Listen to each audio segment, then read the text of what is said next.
All right, so my talk is a brief overview of time.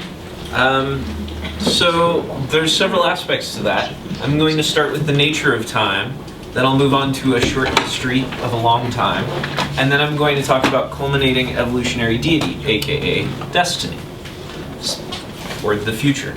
So, time and space are a technique that allows finite existence to coexist with the infinite. It creates distance, or a barrier, or a cushion between things and events. I'm mostly leaving space out of my talk, except since these are inseparable in the evolutionary universes, I kind of can't.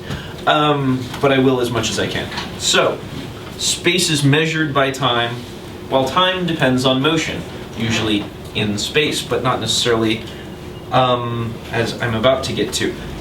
Unspiritual animals know only the past, they live in the present, but we, as spirit-indwelt people, have powers of prevision. We can visualize the future. It's also referred to as insight. So note that word when you're reading the Urantia book, as it may actually be referring to the power to see into the future just a little bit, visualize the future, which is not necessarily accurate, but more a case of our imagination being able to project what we know into the future. So it's not necessarily future sight, but an imagination of the future, which animals do not have. There are 3 levels of time cognizance: mind, spirit, and personality. On the mind level, we are conscious of sequence, motion, and a sense of duration. On the spirit level, we perceive it as insight into motion Godward, or ascending divinity. And personality creates a time sense, a unique time sense out of insight, that's future visualizing, into reality, plus a consciousness of presence and an awareness of duration. Our unit of time is essentially the length of our life. So the longer you have lived, the shorter things seem to take to some extent. But that's not always direct. The reference I looked up mentioned that it could be an hour or a year or whatever. Maturity and your time unit are directly related. And the absolute of time is eternity, the everlasting now. I've heard of it. As we ascend, a sense of circular simultaneity, I'll let you find out the interpretation for that later, will replace our current recognition of segregated events in sequence, that mind-perceived time. So as we ascend, we'll have more like the absolute view, or the eternal view of time. Time without space, non-spatial time, exists in the mind of paradise function in eternity. So we come to the history. On the near side of eternity, the perfect residents of paradise and the central universe were commissioned to go out to administer, or perhaps not always go out, but administer the time-space creations like we're in currently. These evolutionary universes were projected, and the perfect beings were upset in their age of the central universe, where everything had been as it always was, because it was eternity, and now time begins. The earliest date we know in the Urantia book, at the very beginning of the history of Urantia papers, is about 0.987 trillion years ago. Not quite a trillion years ago, but it is noted that by that time, long, long ago, the energies of that region were already under control. So the universe was already old, nearly a trillion years ago. How old is the time-space universe? We don't know. They don't tell us, but I would guess over a trillion years ago. At that time, 0.987 trillion years ago, conditions were reported as favorable for materialization in a sector in the east of Urantia, our super universe. Later on, that sector, at least part of it, became where we are now. About 0.4 trillion years ago, a Michael son and his creative companion arrived to start creative administration in this already physical segment. That is Michael of Nebadon. About 1 billion years ago, well after that time, by this time They've been creating the administrative beings, materializing worlds. Now we're getting up to about the time our world, Urantia, is taking on its present form. You'll notice I've skimmed some things, such as the formation of our solar system. You have the book, you can go look that up. Or I can talk about it later. I've left time for Q&A and discussion. About the same time, 1 billion years ago, Michael begins his incarnation career to achieve sovereignty of the universe of his own creation. Up till this time, he is sovereign only by right of God being commissioned by God. But he gets to earn sovereignty of this universe by experience. He began incarnating as a Melchizedek son, those versatile beings who we know so well for one having incarnated here 4,000 years ago or so. Makaventa being the most famous to us. Less than 0.85 billion years ago, the crust of our planet was starting to stabilize, and about the same time, the first system rebellion in the universe of Nebadon occurred. A system sovereign went astray. They don't tell us exactly, but you can assume it's for similar reasons to the Lucifer rebellion, though there is a great deal more information you can find in our book. At around that time, Michael went on his second incarnation and became a Lenonidek son, the same order as the system sovereigns, and went and ruled that system for a time. He actually effected the redemption of many of the rebels, but not the system sovereign, though he did admit that Michael made a really good system sovereign. Less than 0.7 billion years ago, the crust of our planet was cracking that allowed water to seep into shallow fingers throughout the land that made the world just about ripe for life. And the second system rebellion of Nebadon occurred. And Michael went on his third incarnation. This time he incarnated as a material son and went to one of the rebel worlds, not the system itself directly, and acted as a planetary prince.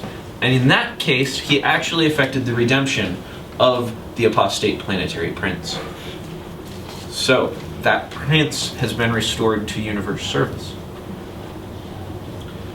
Less than 0.55 billion years ago, so around 500 million years ago, life was established on Urantia in 3 plantations, east, central, west. You can look it up. Michael went on his 4th bestowal, this time as a seraphim, acting somewhat as a secretary to a Trinity teacher son. It's pretty interesting. They don't tell us a lot about that, but they don't tell us a lot about any of his incarnations up until his 7th. This was the Life Dawn era.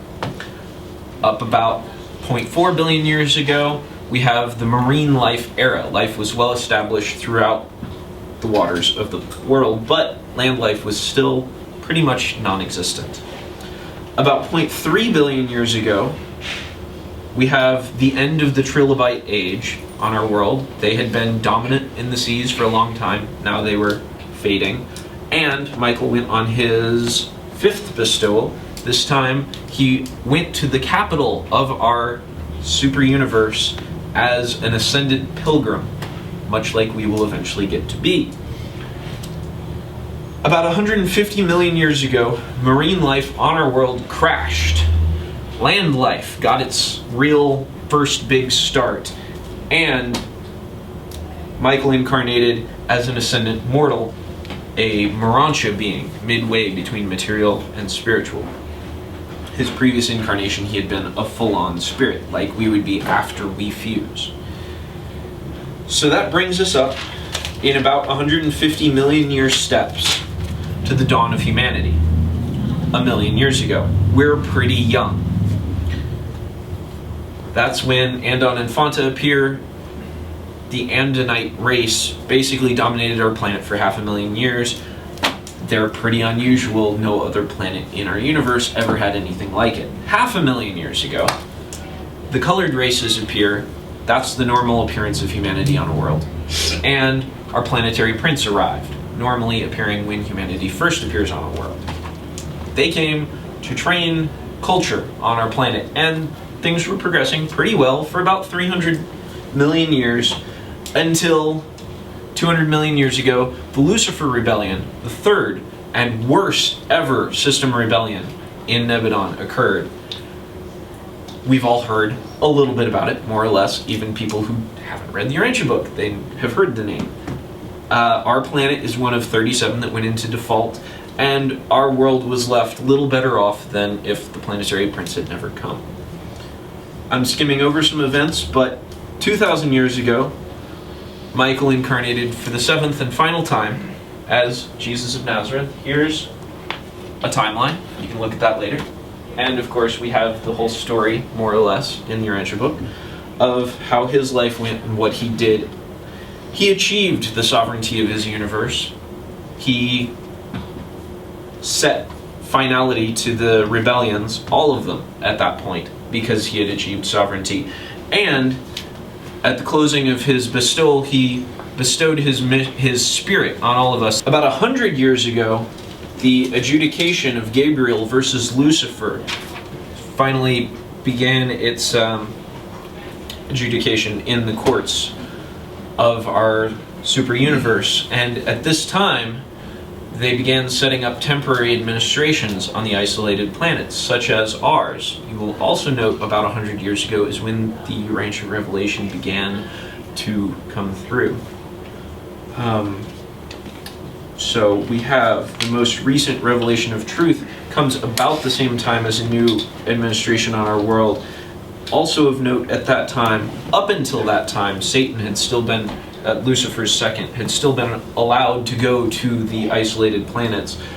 They don't tell us how much ability he had, but he was able to make contact with the fallen princes of those worlds. He's no longer able to do so since about that time. Now, that brings us to the third part of our talk. You'll note that's a very condensed history. We have a lot more of it. It's really interesting. I suggest looking at it. So that brings us to the future. Culminating evolutionary deity is a process. The religion of Jesus has been mostly sleeping since his time here, held in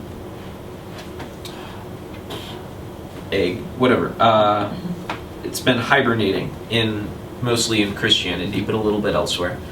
But it will triumph over the secularism of the world today and over the crystallization that most religions are subjected to. The brotherhood of mankind will be achieved and war will come to an end. This is all in our future, but I can't say how soon. Eventually our world will be settled in light and life. How closely related that event is to the achievement of the brotherhood of mankind, I can't say. Similarly, as our world, so all levels of organization, our system, our constellation, our universe, and on up, will be settled in light and life. Eventually, all 7 of the super universes of time and space will be settled. This is the achievement of the supreme being culmination, the evolving deity of time and space. That will signal the end of the second age. The first age was the central universe. The second is the evolving universes of time and space, and that sets the stage for the third age, most of which is speculation, but it will involve the evolution of the ultimate. We're told actually quite a few things about that age, but for the most part, it's speculation. We don't know. Not even the revelators of the Urantia book can tell us much. But we do have some good ideas, such as the Supreme Being will rule the time-space universe as much as Michael currently rules Nebadon in experiential majesty. Just as Michael achieved sovereignty of his universe, so the Supreme Being will, by experience, rule the time-space universes.